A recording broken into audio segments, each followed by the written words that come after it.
Good evening, everyone.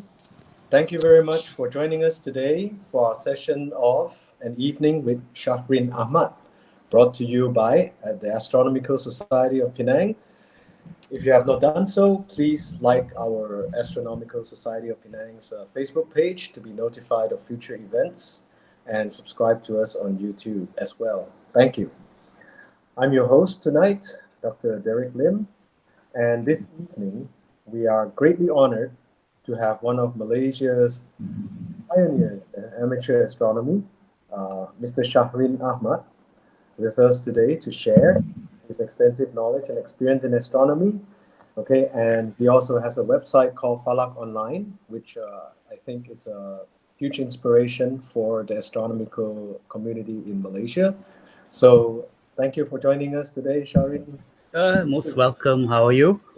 Oh, well, I'm good, having a good evening here. All right, that's great. So, yeah. So, I'm just gonna ask you a few questions, and hopefully you can share your thoughts and knowledge with the audience. Okay. Sure. So, I think that let's start with where, can you tell us, like, when did you start out in astronomy and what inspired you? All right. Thanks very much, Dr. Derek and friends from Astronomical Society of Penang. My name is Shahrin. As you said that when you said I'm the pioneer, one of the pioneers in Malaysia, it made me feel very old, like an old man. And yeah, I mean, it's been 36 years, I think, 37 years since I started in astronomy back in 1984. And it was a fun ride. It was basically a thing that you go on and on and on because you really have the love and the passion on astronomy. And throughout the 37 years, we can actually see how astronomy itself evolved, the way we approach astronomy, the way the way how we observe the sky, how do we approach the people actually, and how do we explain to them. And since you can actually see the different, what you call that, trend, the different ways that we have to go through from the late 80s and 90s, and when early 2000, when all the social media comes in, and everything is like changing everything. So yeah, it makes you feel very old actually. Yeah. Yeah. So what inspired you actually? Like, did you look up in the sky one day and saw a meteor or saw a comet or something? I don't know. As far as I can remember, I was watching this science fiction series on television, Battlestar Galactica, the old one, not the new one. Okay, so if some of you can remember back then, I think it was the original story was back in, I think, 70s. I think so. The what do you call it? The TV series started on playing on TV. I think it was on RTM1. I think during that time there was only 3 TV channel. Can you imagine there are only 3 TV channels? So we just I remember the start of TVT. yeah, exactly. I remember that. Yeah. 1984. I think around that time. Yeah. I was watching Battlestar Galactica, and I think I can remember it was Space 1999, if I can remember. It was another old story. So when I watch the story as it goes on, I can see all the people on the spaceship flying all over the space, all over the place, and all the aliens coming in. So that is when what you call it, it grabs my attention on how big the universe is. And we are not just living on Earth. There are so many things up in the sky and to explore, things like that. And that somehow makes me feel very curious. Yeah. So the curiosity of that what you call it, space adventure makes me look for information. No? But imagine during those 1984, 85, 86, you don't have internet. You don't have. I mean, you got 3 TV channels, and where else can you get information? So I remember I was going over. I mean, I was walking back and from to school during that time. I live in Petaling Jaya, Selangor, so I was in this primary school, Sri Petaling, if any of you remember, and so I was walking back to school, and there was this shopping center, Jaya Supermarket. So if somebody can remember, so there was this bookstore, MPH bookstore. So I mean, imagine MPH has been back then in 1984, right? So when I just stopped by at the bookstore during that time, so I was just looking at the books, and to my surprise, there was two books, children books on astronomy. Um, Stars and Planets, and there's another one I can't recall the name. I wish I have that book now because it's been lost. So when I look at the book and was like, wow, there's a whole book on astronomy. So, but imagine in 1984, I was in standard 4, standard 5. So you don't have money to buy those stuff, right? So what I did was, for every day after school, I just stopped by at the bookstore NPH, and I just read one chapter. I put it back somewhere that they cannot find the book. And the next day, I came back to the same place. I get back the book and read the chapter 2, 3, and so on until all the way to the end of the book. So it was really interesting because you have to hunt for information during that time, and bookstores was accessible during that time. And when we started, and I think it was 19 towards the end of 80s, I think like 87, 88, uh, when I already entered in secondary school. So I took the bus mini. Those time we have the bus mini, right? So we have took the bus mini from PJ to KL, and go over to the National Library. That was in Jalan Tun Razak. Oh, Jalan Tukar Rahman. I think Jalan Tukar Rahman. Jalan Tar. The old National Library building on that road near Sogo. If for people nowadays, they know where Sogo is, right? So that is the old place that we have, the National Library. So I think almost weekly, almost every week, I take a bus ride, go to the library, and found so many books on astronomy. So it was like, but the books are really old. Like, it was like 1960s books, 1970s, were like really old information. But it was really mind blowing because you can find those books.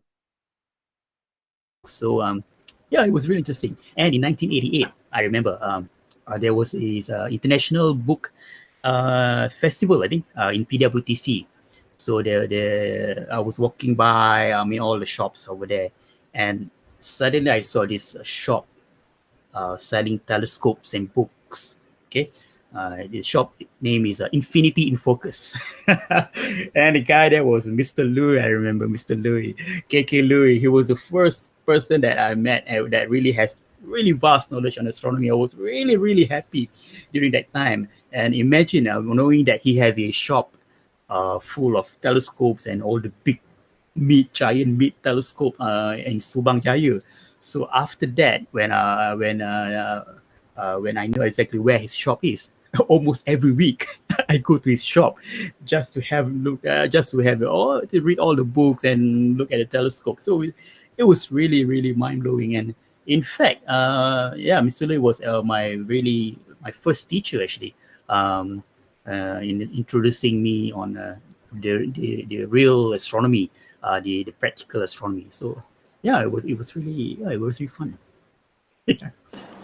Yeah, very interesting. Okay. Yes, I know KK Louis, and in fact, very similar paths that we take. I also got to know him. He also taught me. I remember going to Hulu Yam Baru. I think that time with him also, and very inspirational guy. Yeah. Okay. That's I think and um back then there was also the was it the MNS astronomy group, right? The Selangor astronomy branch or something, and Yeah. yeah. So that was one of the another thing that really inspires me, because when we found there's an astronomy group under Malaysian Nature Society. It was really weird because it was Malaysian Nature Society, and there's a subgroup, astronomy group inside, and Kekule was inside, was the coordinator during that time. So yeah, we joined the activities. We went to Uluyam, and remember our favorite place in Fraser Hill, the darkest place that I can remember. Um, there's a tennis court. Yeah, there's the legendary tennis court. I don't know whether it still existed or not. I don't know. But it was really dark. It was really the humidity was really bad. I can remember I brought the big Doxonian 10-inch telescope over there, and the next morning it was soaking wet. I mean, you have to really, it's really, really wet. It's drenched with humidity. So it was a good place. And I remember we had I think MNS were doing a Mars observation, I think also opposition in Frim, the Frim in Kepong, the Forest Reserve Institute in Kepong. Back then, I think, I can't remember, was it? I think it was 1990s, I think, or 1985, I think, because it's around that time. So the sky was still very dark in Kepong. Imagine during that time, you can see so many stars all the way to the horizon. Imagine all the way to the horizon. In between the leaves of the trees, you can actually see stars. So it was really, excuse me, it was really dark during that time. And I remember pointing my 10-inch Dobsonian randomly in the sky, very low in the sky. I think it's about 10 degrees on the southern horizon. And I saw this really beautiful, what do you call it, a star cluster. It was it was really full of very faint stars, but it's like a beehive. Actually, it's not a beehive cluster. It's like a beehive, but it's way low in the southern sky. So I can't remember what's the name of the NGC, but it's in Carina, in the constellation Carina. It's somewhere near Eta Carina, somewhere on the left, or is it on the right of Eta Carina, somewhere around there. So this one really nice cluster. So that is one of the uh, really interesting experience that I have in Kapong. And back then, in Fraser Hill, I remember there used to be, I think they're supposed to be making another new road leading up to Fraser Hill, if you can remember, because there's only one road leading up to Fraser Hill, so we have to alternate the traffic. We have to go alternate up and down every few hours. There's a new road somewhere further down. So I remember I was with Louis. So I think few others. I don't know sure whether was it Derek? Did you join the group? Probably It not. was I think the only time I went was Uluyam Barum when there was Pang Kipin. yeah, Pang, yeah, and yeah, I forget a few people, and I don't think I joined for that trip to Fraser's Hill, but there was one Fraser's Hill trip at the tennis court. I remember where I actually borrowed your 10-inch dog. but Literally stole it for the night. but on the new road, when it was the Yes. road is still it's not officially open, so there's a I mean there's a stick closing the road down. So I remember we were like together, pull remove the long pole, and we go drive up. I brought along the Dobsonian 10-inch, and I was like just randomly looking all over the sky, and I can see literally galaxies all over the place in the eyepiece. So it was like, wow, what's that? what what is that? Galaxies. I mean, it was. I think we were looking at the Virgo. I think, if I can remember. Yeah, but it was really really mind-boggling because you can literally see galaxies with all the spiral arms with your eye through the telescope. It was so you can imagine how dark, and that is when what you call that, you have the aperture fever, when you say 10-inch is not enough, I need to buy bigger telescope. But yeah, but it was one of those really cool experience that we had during those dark nights, dark skies that we have in Malaysia. Yeah, back then. Yeah, very nice. Yeah, I remember Fraser's Fields, this awesome skies. Yeah. Yeah. I wish that we can go back to those times sometimes. Yeah. So I think I think that's very inspirational, And but I think one very important part and why I kind of see you as a pioneer in astronomy in Malaysia is your establishment of Falak Online, which actually I think it's very informative and inspirational site. So can you tell us a little bit about what motivated that and some background story in that? Oh yeah, sure. Let me see now. It was back in 1997, I think 1997. Yeah, it's around that time, and when internet was just started out, and we were like, "What is this strange www dot thing that you write on the browser?" And we were still using the Netscape browser, if you can remember the old Netscape browser, right? So that was when the internet just started to boom out. And actually, before Fallout Online, um, I made a small what do you call it, a mailing list, because before that, before the Yahoo group. So maybe some of us can remember, during those days we communicate through emails. So I don't know, people nowadays, do they know what emails are? I'm not sure, but we communicate through emails. So so back then, emails was is the main way to communicate, to have communication with others. So I created I think that was the first group, Malaysian group for astronomy. It is called Malaysian Astronomy Interest Group, MAIG. Um, it was it was before Falak Online. So Louis was in there, and a few others was in there. So that started out as a beginning of a online community for astronomy enthusiasts in Malaysia. And in 98, I think, when Yahoo Group starts to roll out the group, you call it the groups and the email mailing list. So I started to create a small group called Falak Net. It still is predate Falak Online. So when I talk this makes me very old. Okay. but yeah, it was Falak Net. So Falak Net was the first mailing list in the Yahoo group, and that was when really, I mean, you can actually. I was really interested, really excited, because that is when we can find so many people. That is when we realize that there are so many people in Malaysia that is actually interested in astronomy. I mean, it's the same minded people like me, and we were like sharing our experience, our photos through the emails, things like that.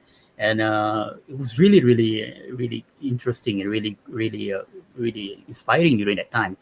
We have doctors, Dr. Rowi, if you know Dr. Rowi in Kelantan, Kota Baru. He was in the list, and yeah, I mean, a lot of people. And then I started to when in 1999, then I started to think, okay, mailing list is one way we can communicate, but why not create a website? Okay? Why not create a website for astronomy? So when we were like, when I was browsing through the internet during that time, you can find all the NASA's website, nasa.gov, right? So there's so many English astronomy website during that time. So I was thinking, why not create a BM version of astronomy for Malaysia, in Bahasa Malaysia? So I said, okay, why not? I just create another website, but focus on astronomy. But I want to focus on sharing the knowledge in BM in Bahasa Malaysia, because we have so many English websites during that time. So there's no BM website on astronomy. So yeah, so I said, okay, just I don't know, I can't remember when I started to think about the word Falak Online. I think something it just popped in my mind. I think so. Falak Online was the website which began from the mailing list Falak.net. So the Falak.net Yahoo group, then we started to do Falak Online website, and during that time, the online forum started to gain attention from the people. I mean, if I don't know, people nowadays know there is an online forum on internet. You have to really you have to register your email, things like that. But there are very specific groups of online forums, and we have I think it was Cloudy Nights was one of the earliest online forum that we know of. So I was thinking, okay, why not I create a online forum for Falak Online members? So yeah, I just look around in WordPress or PHP. I mean, all those apps during that time. So I thought, oh, okay, there's a I think it was PHP BB. I think I can't remember. I was using that time the apps. So I just created a Falak Online forum online. So everybody was using that forum, and eventually the Falak.net Yahoo group became it became a ghost town. There's nobody who was talking there, so everybody was shifting towards the online forum version. So you can see the transition between the email era and during when we have a website and you can create forums. So everybody is moving from one medium to another during that time. So yeah, we have so many things that we discuss on the forum itself, which unfortunately the forum crashed, the database crashed. So the the data that we have in the forum, which began, I think, was back in 2004. I think is there. There is a database in my website, but I cannot access it. I don't know how. Maybe some hackers can access it because it's inside in the database. So when I use the new forum application, the new apps, it cannot access the old database format. So I just I assume it's lost. It's still there, but it cannot be accessible. I don't know how. Maybe one day somebody can hack in and just grab, because there's so many things inside. There's so many things that we have shared for a few years during that time.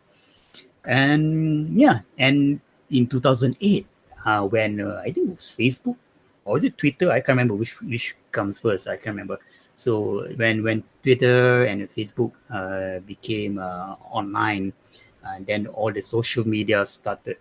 I mean, the social media trend is everybody's going towards that side.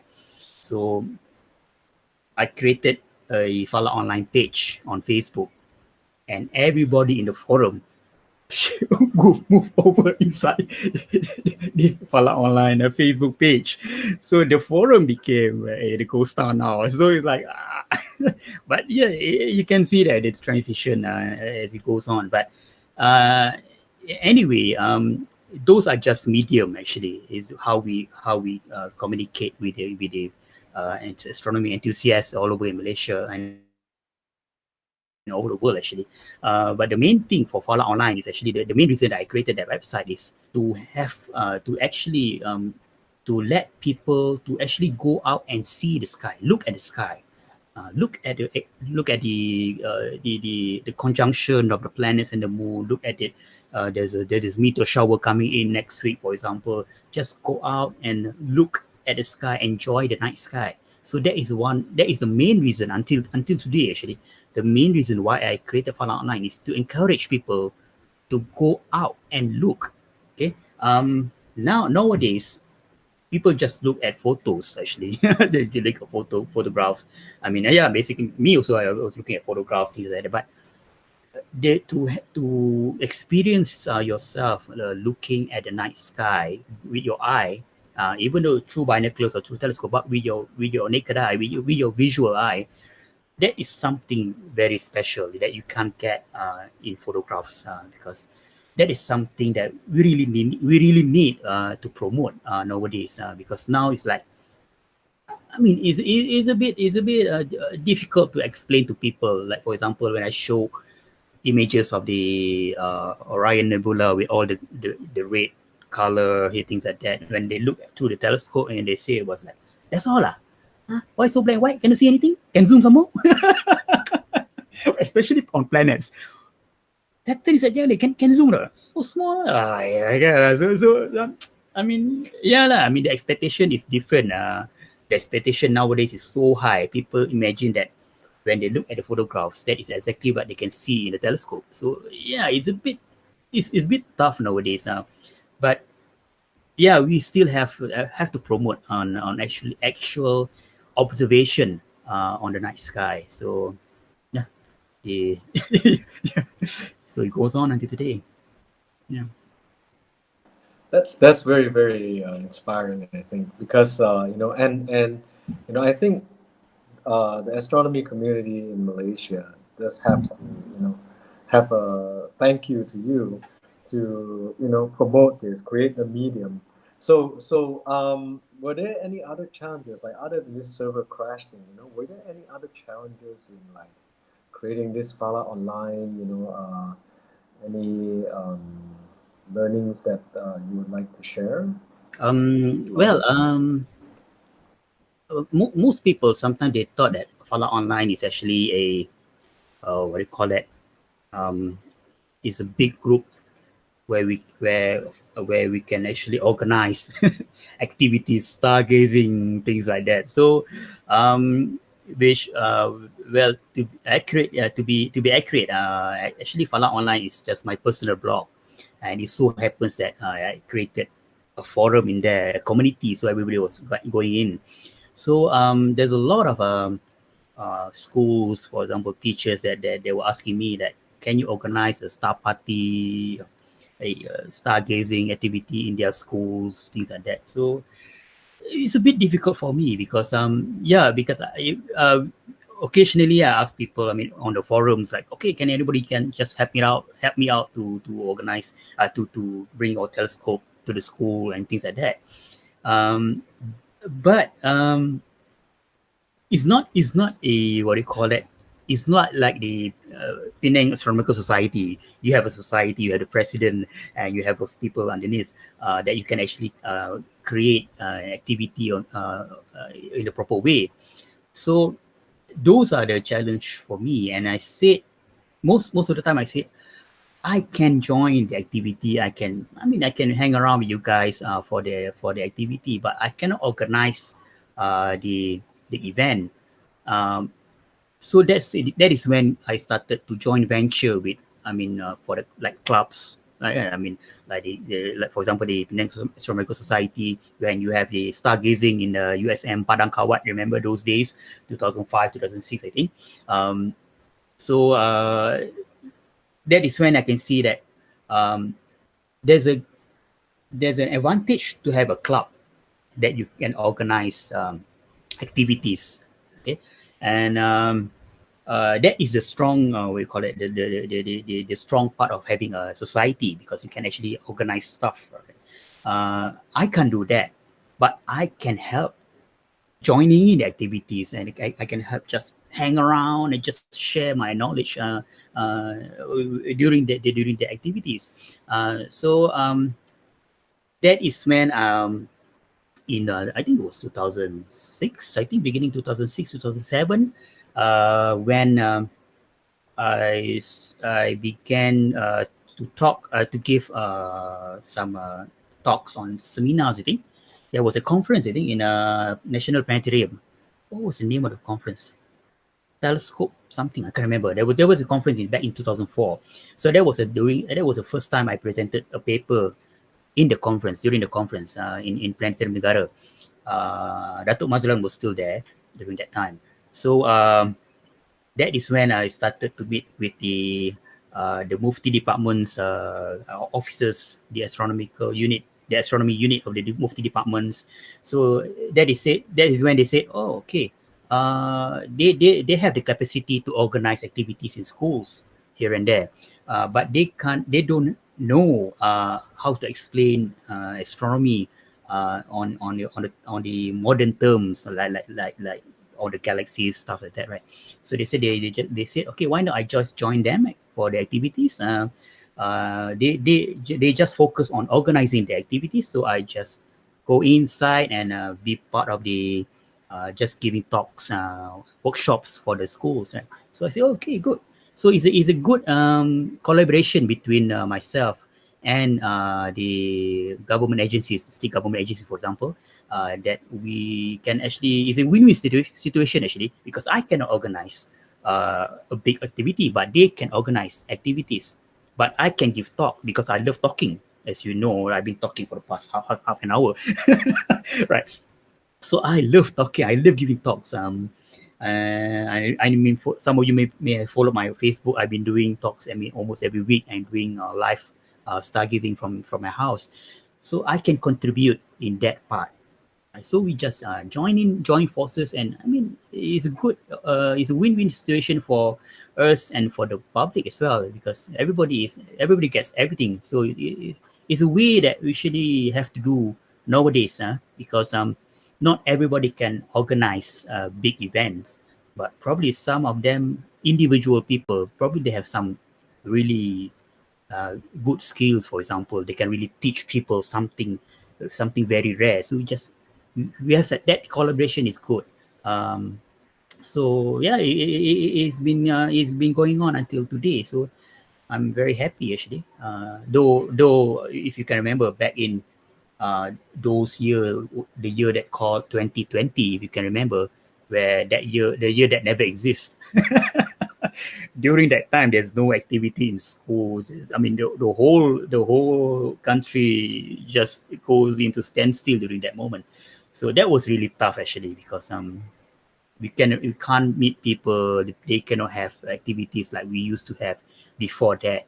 So hopefully, I mean, starting, I mean, 2021, uh, uh, looks like everything is slowly turning into normal. I mean, the new normal. Then probably we can really have the same activities that we had back before 2020. Yeah.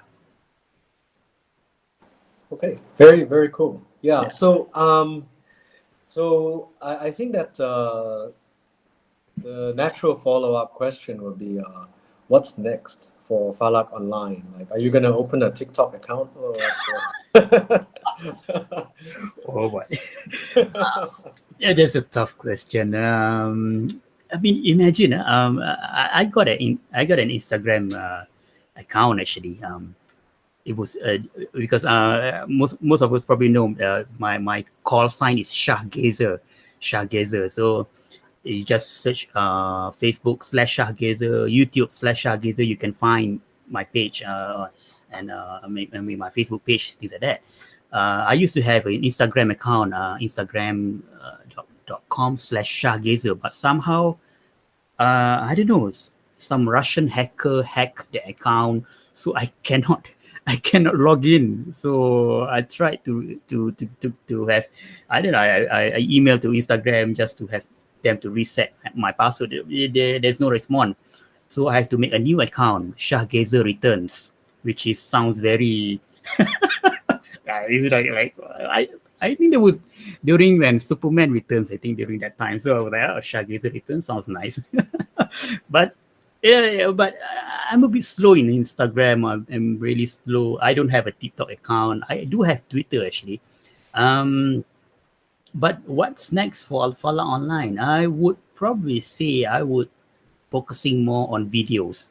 Um, on probably I really need to make short videos, because I mean nowadays people, they tend to read less. You write, you write very long. I mean, you have all the explanations in the articles, and they didn't read those things. They just read the title. So it's like, oh man, I spent a half a day writing article. Nobody want to read it. So um, there is a trend now. People like to watch videos. Even though for me, videos is an introduction. Is a good introduction for a certain topic, but you still have to follow up by reading the articles, the papers, things like that. Um, so I was thinking, yeah, I really need to go into making videos on YouTube. Um, Not live, because making live, like for example, like this one, you can have interaction with the audience, right? But it's very difficult to have people to refer back what we have been talking for the past half an hour, for example. Like, so what is the important point during that time? So it's very difficult to capture that moment. So short videos are things that I would really want to do for the 2021. I mean onwards. Articles will be still a thing because that is where you can actually explain in detail and you can have all the links. The important thing is the links to the source of the information, for example, right? The link to the papers, the link to the news. Those are very important aspect in writing. But to introduce people on that subject, I think I need to create those videos. And yeah, I need to learn to create videos like TikTok videos. Just imagine, I have 1,000 plus, I think 1,200 followers in Instagram. Okay, my daughter, okay, she has 600,000 followers. 600,000 followers. I got 1,000 plus only. Can you imagine? So I still remember when my followers were still around 800 plus. So for during each event of talks in schools. So during the end of the show, right? So I said, okay, guys, okay. I just showed them my daughter's Instagram face. Okay, anybody recognize this girl? I say, oh yeah, they know because she got so many followers, right? So there will be bound somebody knows her, right? Oh yeah, she's I'm her father lah. So follow me, don't follow her. so so that somehow I don't know, somehow I think for 1 month I think I reached from 800 I got more than 1,000 followers. So it's a good trick actually. Use your daughter. use your daughter follower to increase your followers. I have two daughters, so I can get more maybe. Yeah, use a trick. That's a good idea. Yeah, but I think that what totally I really admire about your spirit here is like you keep pushing, from email list to web forum, and then to website forum or web page, and then to Facebook, and then now moving forward. So I think that that's like something that is we all need to continually keep pushing. If we want to kind of spread astronomy. So I think that that's truly inspiring for many people. So and I think that you are right that people are joining mostly they want to watch video or see photos, right? So I do understand that you have a Flickr page. Oh yeah, I do. Yeah. Can you share some of your photos too? I think that there'll be some interesting astronomy there that you can share as well. Alright, sure. Okay, let me share the window. Okay. So okay. Can you see the page, the Flickr page? All right. Yes, I can see. All right. So yeah, I do have a Flickr page. You can actually go. You can actually look for me, because I have a URL that leads to the Flickr page, shahgazer.net. So it goes to my Flickr page. So yeah, I shared most of the photos that I have taken from my house, because probably some of you can see at the back of me there's a telescope. I have a small home observatory on top of my roof. So I'm actually on my roof actually now. So most of the photos that I have taken from my house is planetary photos like Mars, Jupiter, Sun, the Moon, and things like that. And sometimes when I got opportunity, I go out to go and watch the solar eclipse, the total solar eclipse, outside Malaysia. So those are the trips that I made overseas. Most of the trips that I made overseas is for solar eclipse and for the dark sky in Australia. So those are the photos that I shared over here in the Flickr page, and you can see that I'm not a really good photographer because because I cannot find a good angle uh, in my photos because You're too humble. You're too humble. no, because I still remember there was one photograph. I don't think I posted on Flickr. It was in 2012 eclipse in Australia. So we were watching the sunrise eclipse in November 2012. So we were watching on the, what do you call it, a big field. Okay, there's so many empty spaces, but I was setting up my telescope, my camera, right next to a lamppost. Okay, a lamppost. And that lamppost was the main star of the image that I have for the solar eclipse. I was like, if I just move my camera 50 meters to the left, then I will probably have a really good clear clear horizon. So those are, when I look back at the photo, it's like what was I was doing during that time. But yeah, I mean white field photographies are not my strong thing. I like to do planetary images, for example, like Saturn's images, because I'm using a Celestron 9/4 inch, the Celestron H 9/4 inch. So it's a it's a long focal length telescope, so we can zoom quite a lot. So and another thing is because since I'm doing observation from KL, Kuala Lumpur. So it's a light polluted area, so you can't really see much stars over here. But planets, moons, suns, there's no problem for that.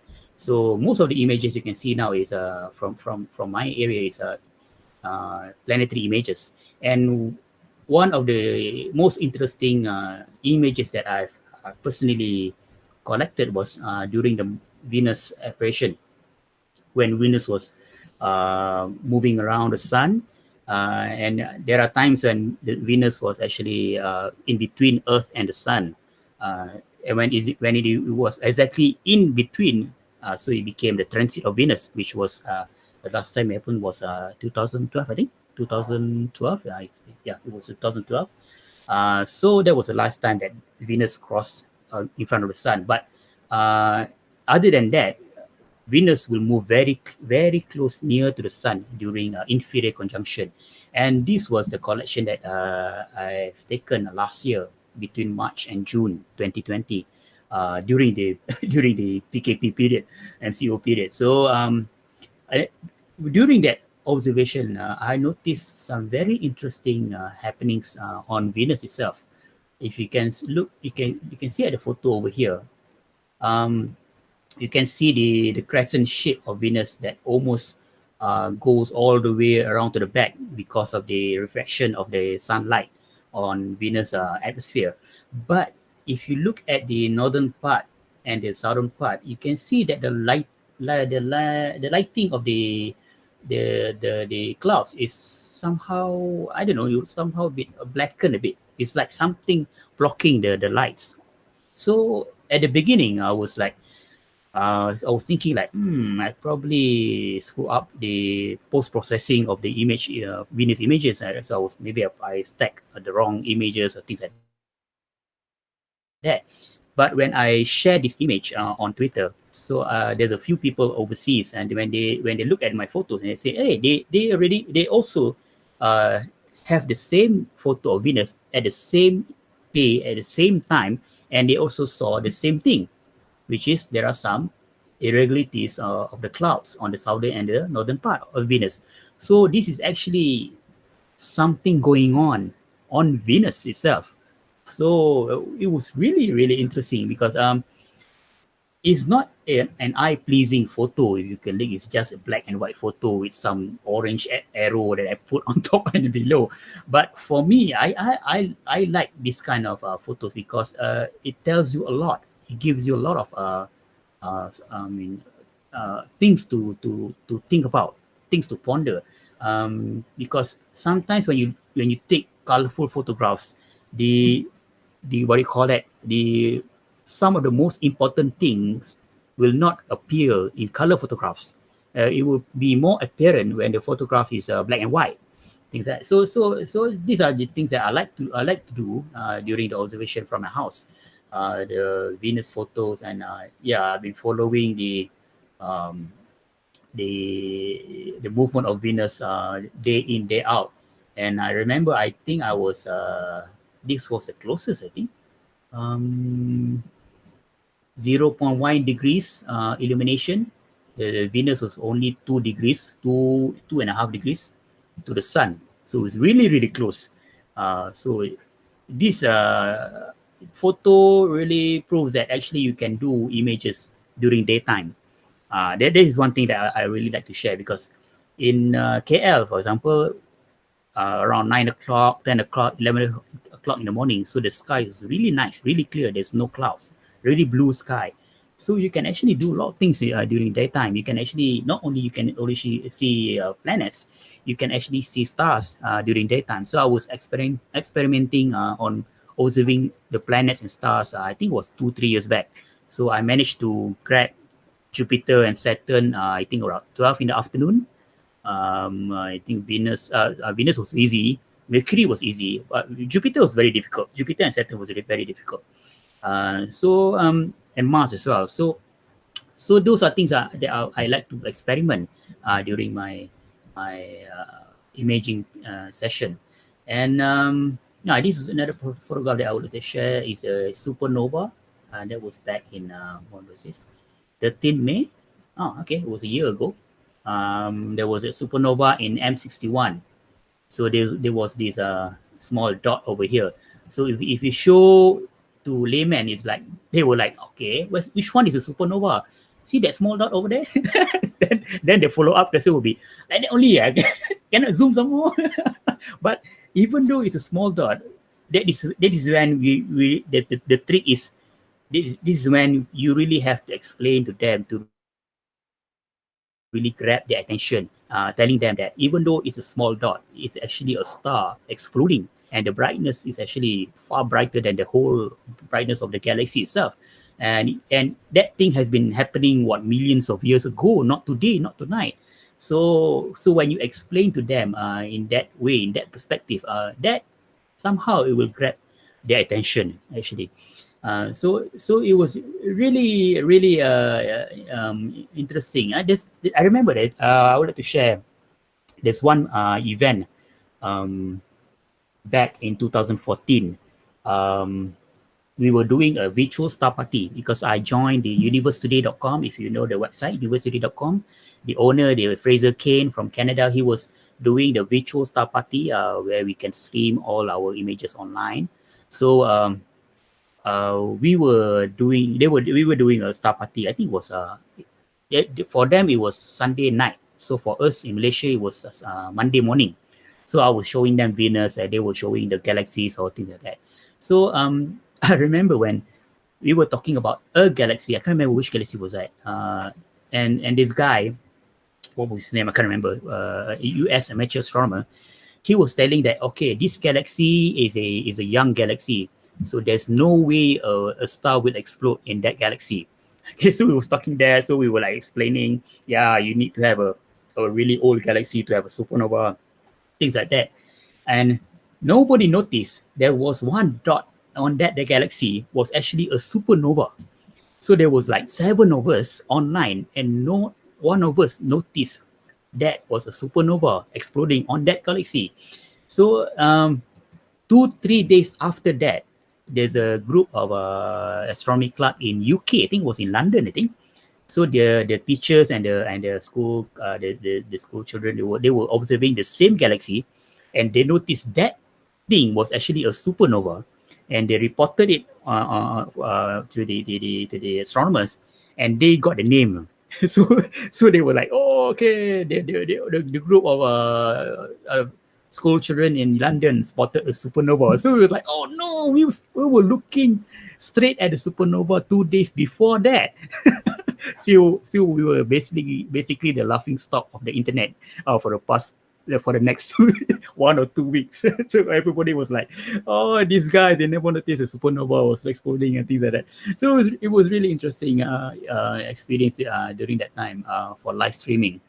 Um, yeah, and yeah, I would like to share. There's another photo over here. Let me see now. Okay, here it is. So this was the annular solar eclipse that happened back in 2019, December 26th. If I think most of us remember, I think most of the Malaysian managed to see a really good solar eclipse in Malaysia. I think during that time. So I was in Oman actually. I decided to go all the way to Oman, thinking that the sky will be really clear in Oman, and knowing that in December usually in Malaysia it was a rainy season, so I decided okay, and I might just give it a try, just go to Oman. And the difference between Oman and Malaysia was in Malaysia the eclipse happened in the afternoon. I think it was around 12 o'clock, if I can remember. I think it was, yeah, it was in midday I think. But in Oman it happened during sunrise. So the sun was really low in the east.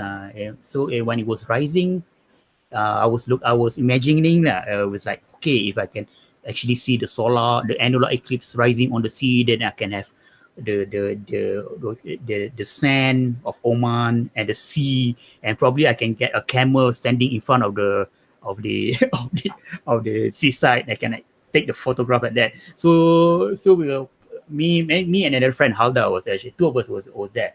So we were like, okay, let's go over there. And I will behold, when I woke up the morning of the eclipse, the sky was clouded out. It was like, it's not the whole sky. It was just the sky on the eastern part where the sun rise.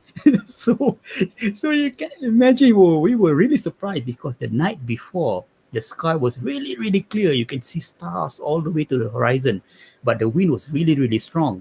So the next morning was really cloudy. It was patches of clouds here and there, but it was really cloudy in the eastern side. So I can only manage to grab some images of the sun in between the clouds. And luckily, this was one of the few lucky shots that I have, just in between the clouds. That is during the peak of the annular solar eclipse. So in a way, yeah, it isn't for me. I find this photo really interesting because you can actually see the clouds and the sun, and as like you mentioned just now, that it looks 3D, right? It's like 3 dimension. You can see the depth of the objects in the images. So in a way, yeah, I'm quite happy with the image, even though I don't have really clear sky over there. But the experience of actually going all over the place, all over the world, chasing eclipse. Sometimes you got really good clear sky. Sometimes you really have bad clouded skies. So that is those experience that I found that really to be most valuable for amateur astronomers actually, because we don't have the luxury to have really clear skies every day. So we can't predict when we can have really good skies. So we just have to grab that opportunity once in a while. I mean, here and there. So when things does not happen as you plan, for me, it's not a what you call it, a failure actually. When you look back, the trip itself, your what you call that, how you plan to go for the trip, so things like that. Those are the experience that I shared during my talks, during my lectures or schools. That is actually motivates what most of the younger people nowadays.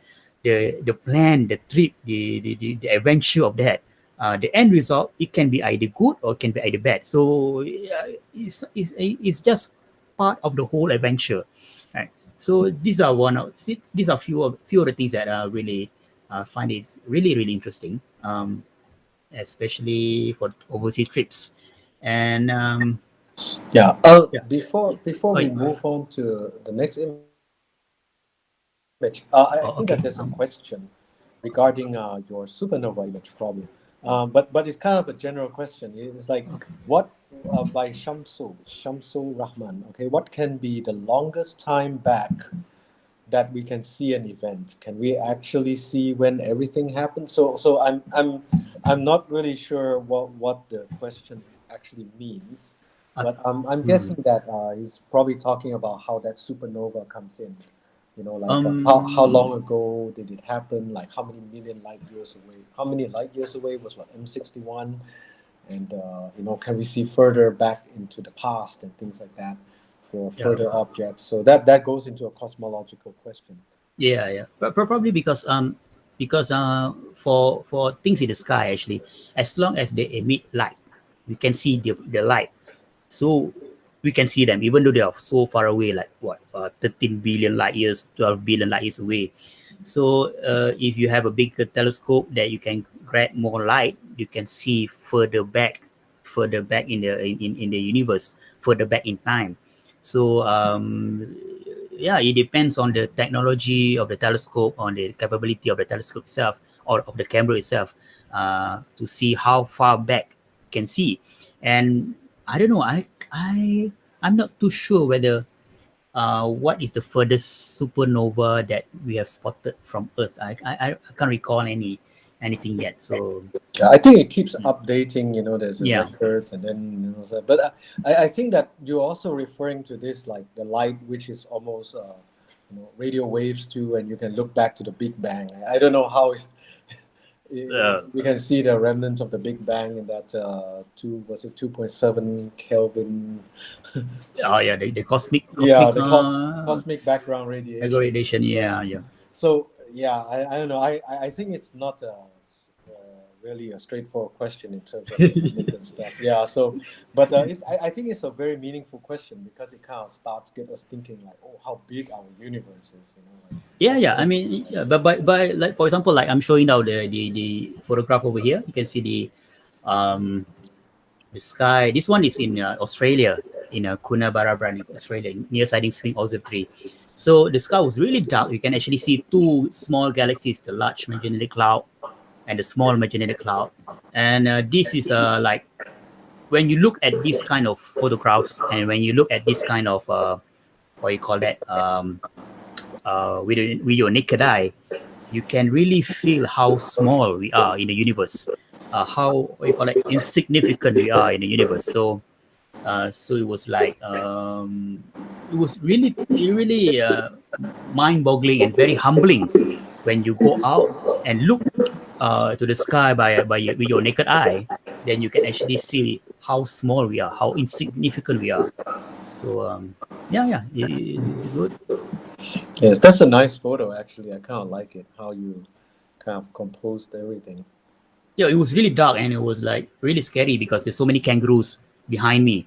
You can't Oh, see them. You can't see them, but you can hear they're jumping around behind. You know? And really? when you point your torchlight, you can see the eyes moving around. Oh man.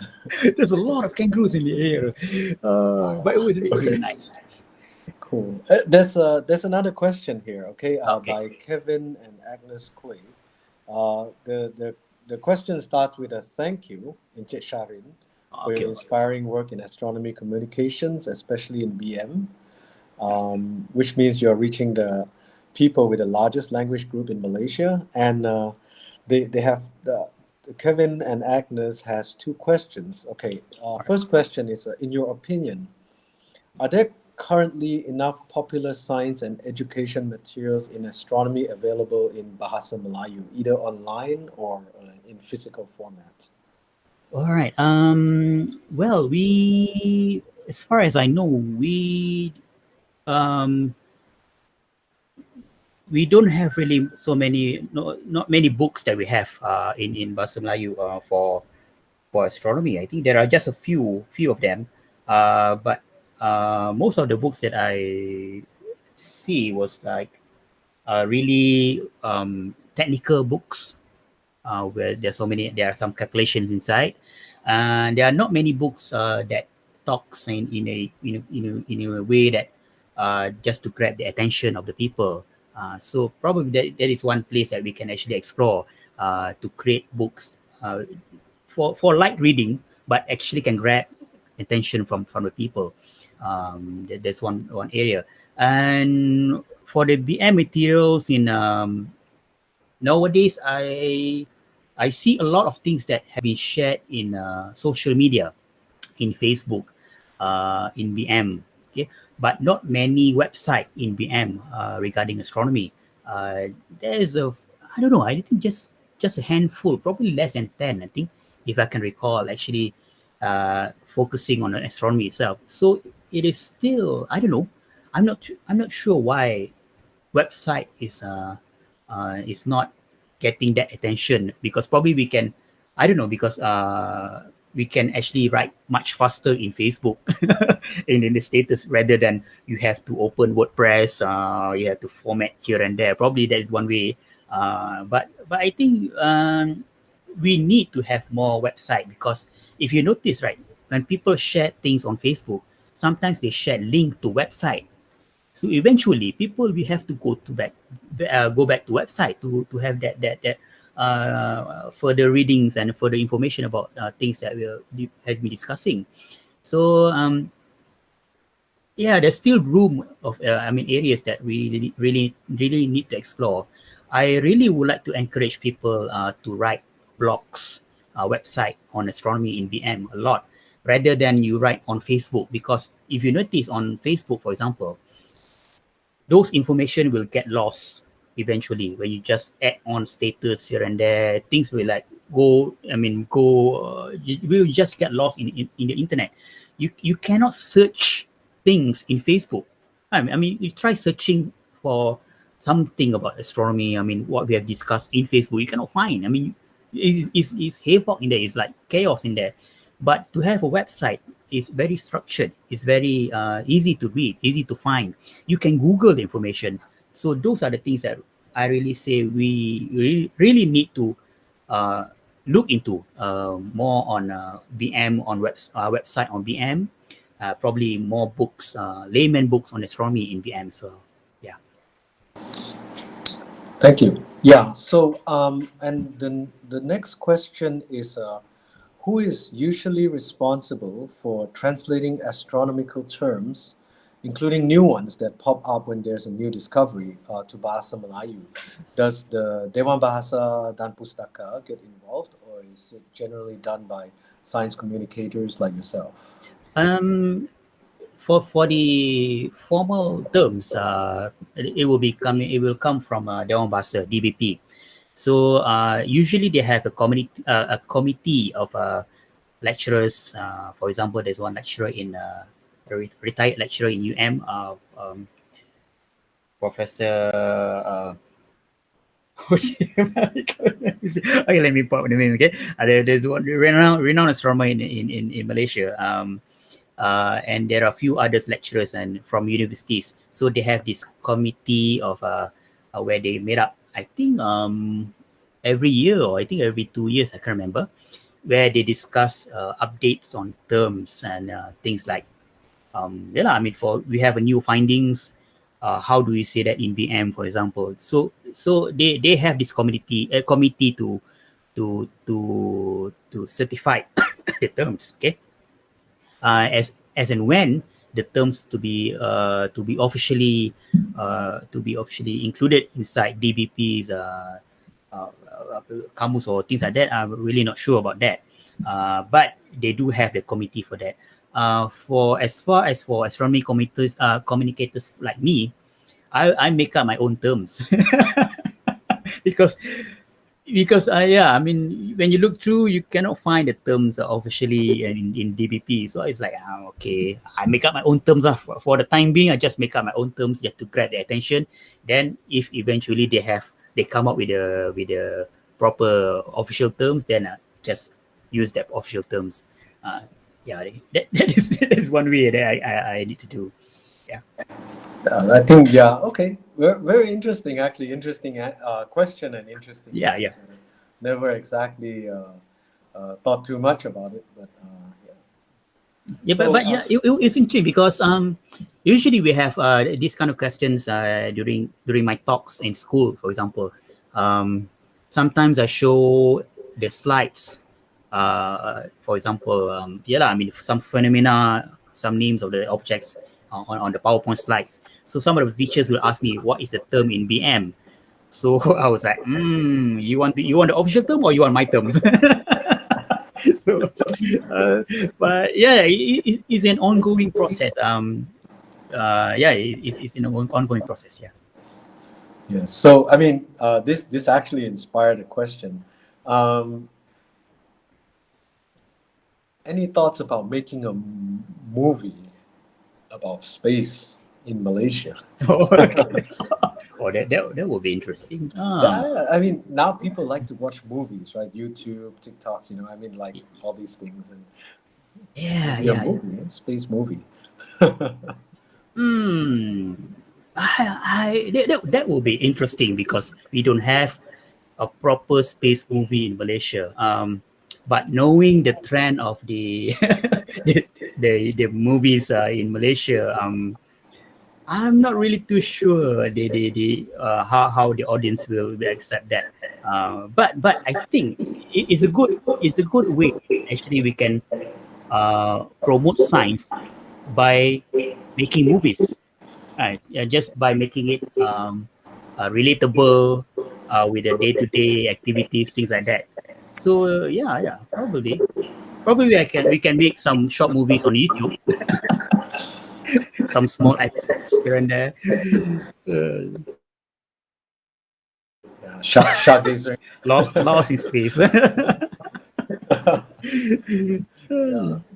yeah. I think that yeah, it's it seems like an interesting trend, and especially going back to the your Falak Online portal, which I think that the continuity seems to push everything into the video space now. Yeah, so yeah, I mean maybe it's a interesting food for thought. Yeah. Yeah. So, is there any further photos you would like to share? Or Let's see. I got so many photos to share, but I'm not sure which one to share. yeah, I just or maybe I probably just browse, probably scroll through. yeah, probably can share another couple, and then we'll probably Yeah. wrap it up with one more question, and then Some of the interesting things that we can actually do when you observe the night sky was there's a phenomenon called the occultation, when the moon occults or cover the sun, or cover the objects of the probably a star or planets behind. So these are some of the images that I've taken. It was back in October last year. There's a double star actually. So you can actually see there's a double star over here, right? So when the moon moves slowly, it will cover the companion star first, and eventually the main star. So you can actually see the moon moves very fast. So these are some of the phenomena that rarely been observed in Malaysia actually. So it's really interesting because you can actually see the dynamic of the sky. You can actually see the moon moves very fast, things like that. So um, this is one phenomena that I really like to observe, the occultation.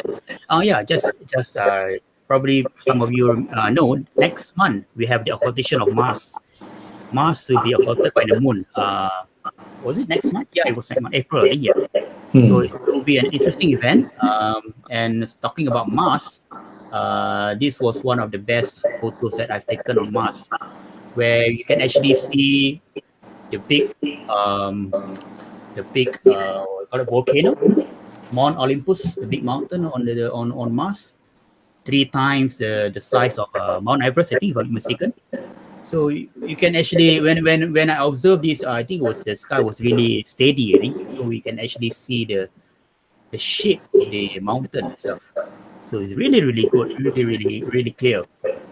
So I mean, when you look at the sky, when you take photographs, for example, the sunspots, the planets, things like that, it's not just the colorfulness of the images. Okay, it's what you can actually understand what is going on with the images.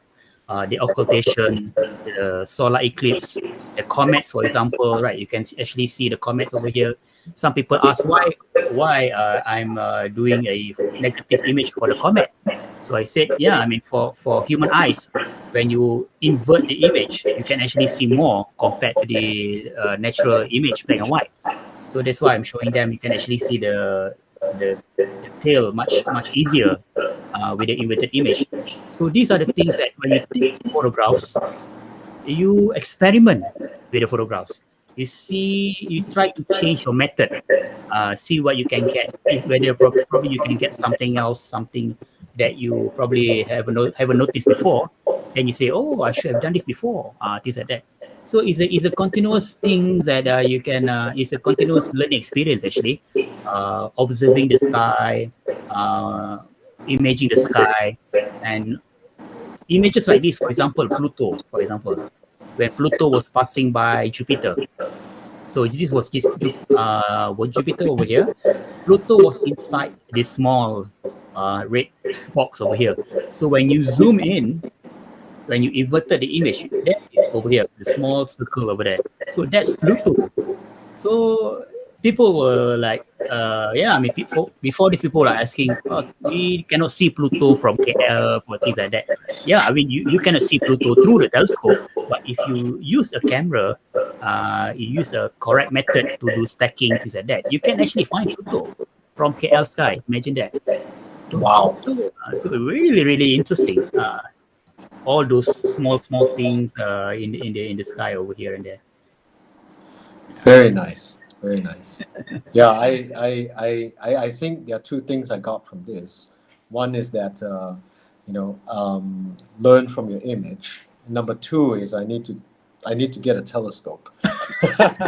925. Yeah. Yeah, not too big, not too small. Yeah, it's good. Yeah, it's actually a pretty good size. But I think that one thing you truly inspire is like you kind of mentioned it is like this camera is actually like a scientific instrument.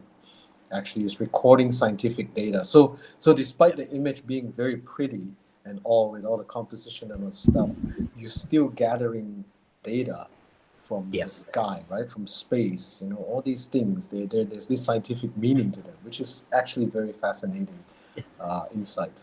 And yeah, I mean, just one more thing, because when you take photographs, even though your photograph is so bad, it looks like it's like you can just throw away. You need to keep the original image somewhere, because who knows, maybe you miss something. I don't know, probably along the way when you look back at the photographs and you look back, oh, there's a meteor crash on the moon during that time. So somehow you recorded it, but you haven't noticed that during the event. So usually I try to keep all the original files, the raw files, for example, somewhere on the external hard drive, for example, just in case, maybe along the years, when you have a new method, try to process the image, probably you can get something out from the old images. Yes, yes, I agree. That's actually, yeah. Sorry. Okay. Sorry. I have yeah. Okay. So yeah. So I think that let's ask the last question, and then we can wrap this up. I think it's a very fascinating talk. So I think that what would be your advice for aspiring amateur astronomers in Malaysia? All right. There's a very broad question. Well, I would say that for amateurs astronomers, nowadays, right, we really need to look up in the sky in a way that not in the way like the layman people look at the sky. Okay, because we have the layman, I mean the normal public, we have the amateurs, and we have the professionals. Okay, the amateurs are actually the bridge between the professionals and the public. Actually, we are the bridge between them.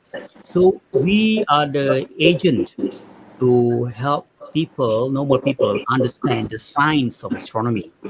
So we need to have the skill of explaining to the public in a way that they can understand in the simplest way, in a way that is the simplest way, in a way that they can relate to their day-to-day life.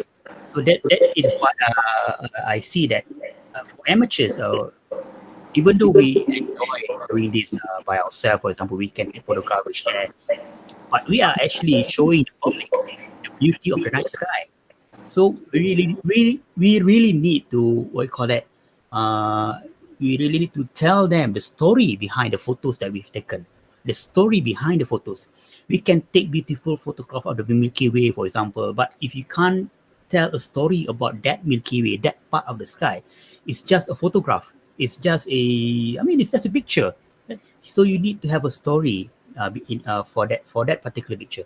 So that's usually when I say that when people take astrophotography, for example, when they say that they are astrophotographers, for example, okay.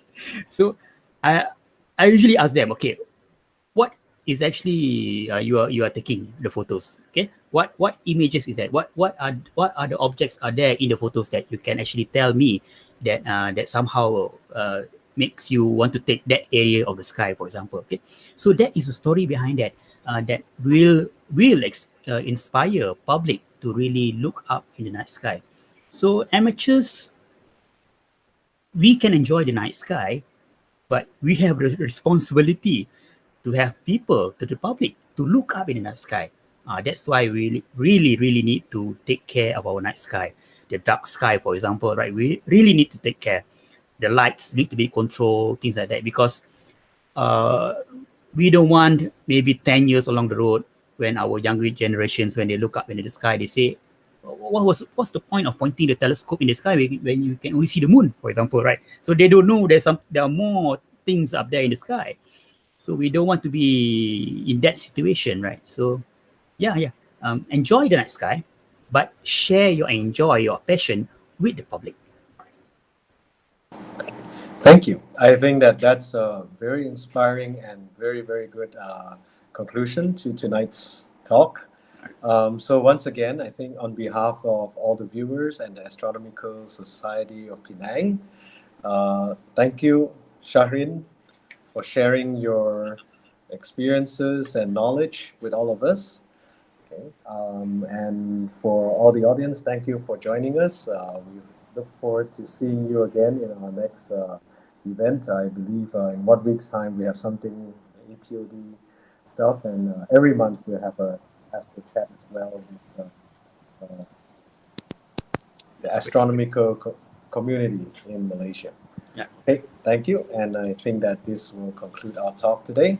All right. Thanks very much. Have a good evening, everyone. Thank you again, Shahrin. All right. Take care.